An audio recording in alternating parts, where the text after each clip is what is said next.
Let's be honest about what happens when you walk into a room. You don't just walk in, you scan for exits.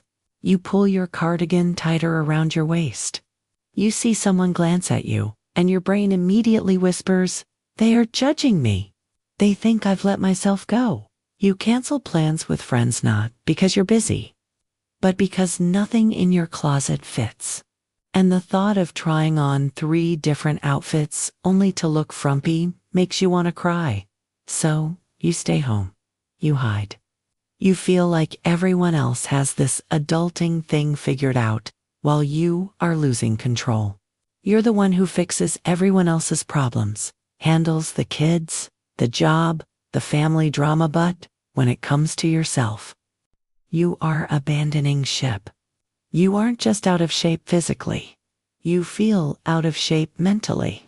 You feel heavy, not just on the scale, but in your soul. And the worst part? You think you deserve this heaviness. Now, let's challenge this narrative. You tell yourself, "I eat because I love food," or "I'm just lazy." But let me ask you a question. Are you actually tasting that 3rd slice of pizza? Or are you just swallowing it to push down a feeling you don't want to feel? When you've had a terrible day where your boss yelled at you or your partner ignored you, and you reach for that sugar that isn't hunger, that is a frantic attempt to regulate your nervous system. You are using food as a sedative. You aren't lazy. If you were lazy, you wouldn't be exhausted from overthinking everything. The truth is, you are high functioning for everyone else and completely disconnected from yourself. You think you are treating yourself with that late night snack. But you aren't treating yourself, you are numbing yourself. There is a massive difference between self-care and self-sabotage. And right now, you are confusing the two.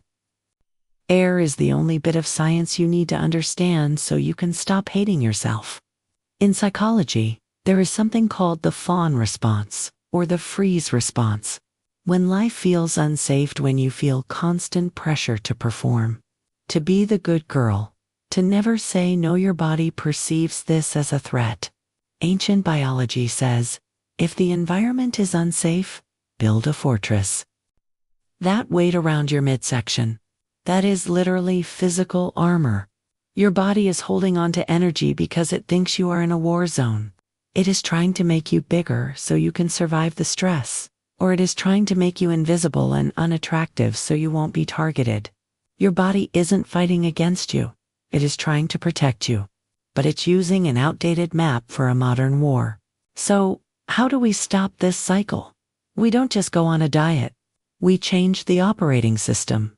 Here are your new rules.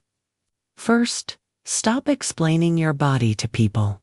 If someone makes a backhanded comment like, "You look healthy," which is code for "you gained weight," don't apologize. Don't say, "Oh, I've been so stressed." Silence is powerful. Just smile and say, "I'm focusing on how I feel, not how I look."